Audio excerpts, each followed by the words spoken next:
Welcome back. I am doctor Ravindra Singh Parmar.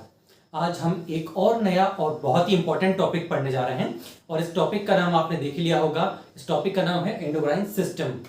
ये endocrine system क्या होता है, इसकी ज़रूरत क्यों पड़ती है और इसमें कौन कौन से फंक्शन होते हैं, इसकी क्या इंपॉर्टेंस है ह्यूमन बॉडी में। ओके, तो सबसे पहले तो हम ये जान लेते हैं कि जो बायोलॉजिकल प्रोसेस होती हैं हमारे शरीर में, न सिर्फ इंसान के शरीर में बल्कि चिड़िया, पक्षी, जानवर, जितने भी जीवधारी हैं, इनमें जो बायोलॉजिकल प्रोसेस होती है उसके नियंत्रण के लिए, उसके रेगुलेशन के लिए हमें बहुत सारी सेल्स, बहुत सारे ऑर्गन्स की जरूरत पड़ती है। लेकिन इन सबको कंट्रोल करने के लिए, इन सबका रेगुलेशन करने के लिए हमें एक सिस्टम की जरूरत पड़ती है जिसको हम बोलते हैं एंडोक्राइन सिस्टम। अब इस एंडोक्राइन सिस्टम में क्या क्या होता है, आप सब जानते हैं कि हमारी बहुत सारी बायोलॉजिकल प्रोसेस को कौन कंट्रोल करता है? हार्मोन्स कंट्रोल करते हैं। तो ये हार्मोन्स कहां से आते हैं? ये हार्मोन्स आते हैं ग्लैंड से। कौन सी ग्लैंड? Endocrine glands. और इन एंडोक्राइन ग्लैंड्स को ही जॉइंटली हम कहते हैं एंडोक्राइन सिस्टम। ओके, तो एंडोक्राइन ग्लैंड से हार्मोन के सीक्रेशन और उससे बहुत सारी बायोलॉजिकल प्रोसेस के रेगुलेशन को ही हम एंडोक्राइन सिस्टम कहते हैं।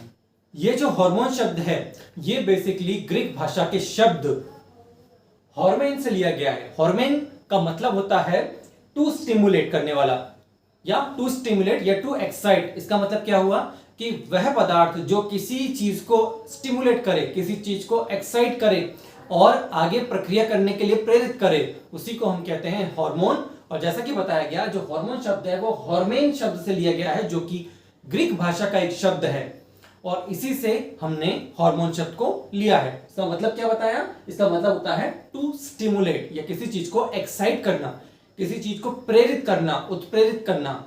अभी जो हार्मोन्स होते हैं इनका सीक्रेशन या स्त्रावण जिसे हम हिंदी में कहते हैं, ये कुछ विशेष प्रकार की ग्रंथियों यानी कि ग्लैंड्स की हेल्प से होता है, जिसे हम एंडोक्राइन ग्लैंड्स कहते हैं। ठीक है, क्लियर है आपको ये चीज?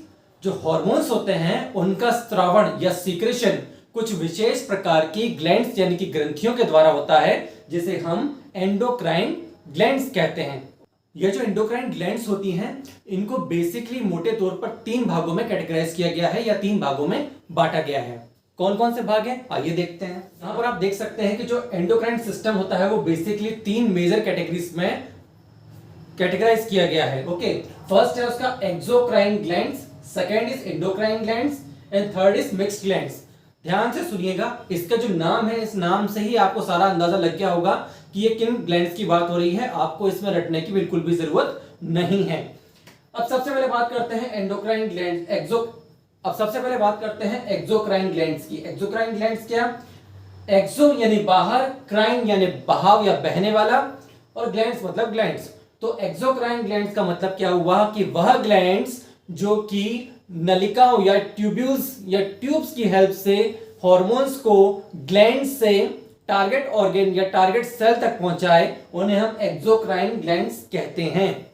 ऐसी ग्लैंड्स जिनमें ग्रंथि या ग्लैंड ट्यूब्स यानी कि छोटी छोटी नलिकाओं की मदद से टारगेट सेल या टारगेट ऑर्गन तक पहुंचाए, उन्हें हम एक्सोक्राइन ग्लैंड्स कहते हैं।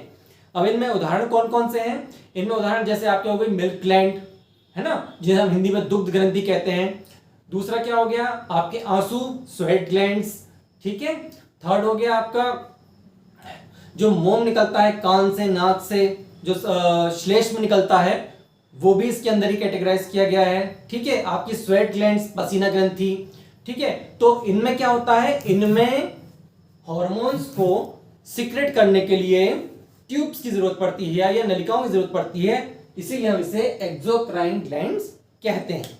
यहां यह बात आप ध्यान रखेंगे कि जो एक्सोक्राइन ग्लैंड्स होती हैं उनमें जो स्त्राव होता है या जो सीक्रेशन होता है उसे हम हार्मोन्स नहीं कहते।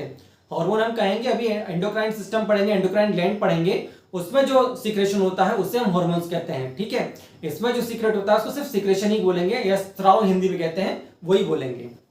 सेकंड बात आती है आपकी एंडोक्राइन ग्लैंड्स। एंडोक्राइन, जैसा कि आपने एक्सोक्राइन पढ़ा था, तो एक्सोक्राइन में क्या हो रहा था?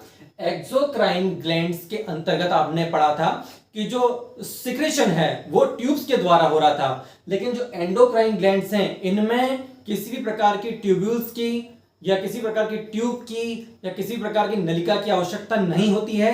जो आपका सिक्रेशन होता है वो डायरेक्टली ब्लड स्ट्रीम में यानी कि रक्त में पहुंच जाता है, ग्लैंड से सीधे ब्लड स्ट्रीम में आपके पहुंच गया, और जब ब्लड स्ट्रीम में पहुंच जाता है तो उसे हम क्या कहते हैं, उसे हम हार्मोन कहते हैं या हार्मोन,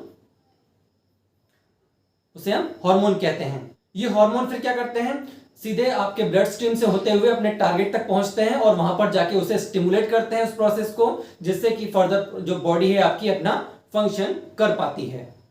जो पिट्यूटरी ग्लैंड है आपकी, थायराइड ग्लैंड है, एड्रिनल ग्लैंड है, ये सारी की सारी क्या होती हैं, सारी की सारी एंडोक्राइन ग्लैंड्स ही होती हैं। जो थर्ड चीज हम पढ़ने जा रहे हैं वो होता है मिक्स्ड ग्लैंड्स। मिक्स्ड ग्लैंड जैसे नाम से पता चल गया होगा कि कुछ ग्लैंड्स ऐसी होती हैं जो एंडोक्राइन सिस्टम की तरह व्यवहार भी करती हैं और एक्सोक्राइन सिस्टम की तरह भी व्यवहार करती हैं। इनमें दोनों तरह के फंक्शन होते हैं, इसीलिए हम इन्हें मिक्स्ड ग्लैंड्स कहते हैं। और इसका सबसे अच्छा एग्जांपल है आपका पैंक्रियास। आज हमने जस्ट एक इंट्रोडक्शन लिया है एंडोक्राइन सिस्टम का। कल से जो वीडियो सीरीज शुरू होगी हार्मोन्स की, एंडोक्राइन सिस्टम की, उसमें हम सारे हार्मोन्स को एक एक करके डिटेल में पढ़ेंगे।